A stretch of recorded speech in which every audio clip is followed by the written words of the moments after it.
Bonjour, je suis Louise Macaulay et je vous présente une nouvelle revue de presse. Les ventes de maisons existantes aux États-Unis ont chuté de 4,8% en août, marquant la première baisse en 4 mois.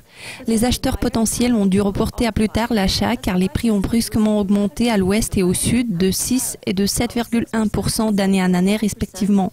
Le prix moyen de l'immobilier à travers les États-Unis s'est établi aux alentours de 229 000 $ américains en août, en hausse de 5% par rapport à l'an dernier. Pourtant, les analystes n'accordent pas trop d'importance aux données d'août car les ventes d'année en année ont enregistré un gain annuel solide de 6,2%, ces données étant considérées comme une déviation ponctuelle. Laurence Yan, chef économiste auprès de l'agence NRA, a noté que la pénurie d'offres pourrait être un facteur clé dans le rebond des prix et ajoute que nous sommes censés connaître la meilleure année en termes de vente de logements en 8 ans. L'agence NRA prédit que les maisons existantes pourraient être vendues au cours d'environ 5 mois et demi au prix courant.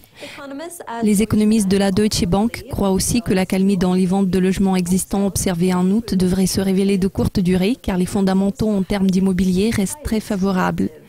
Les demandes de permis de construire aux États-Unis ont progressé plus que prévu cet été. Cependant, les mises en chantier ont chuté de 3% au mois en août, mais pas en raison de la faiblesse de ce marché, mais plutôt à cause d'une augmentation de la taxe sur le logement dans la région de New York.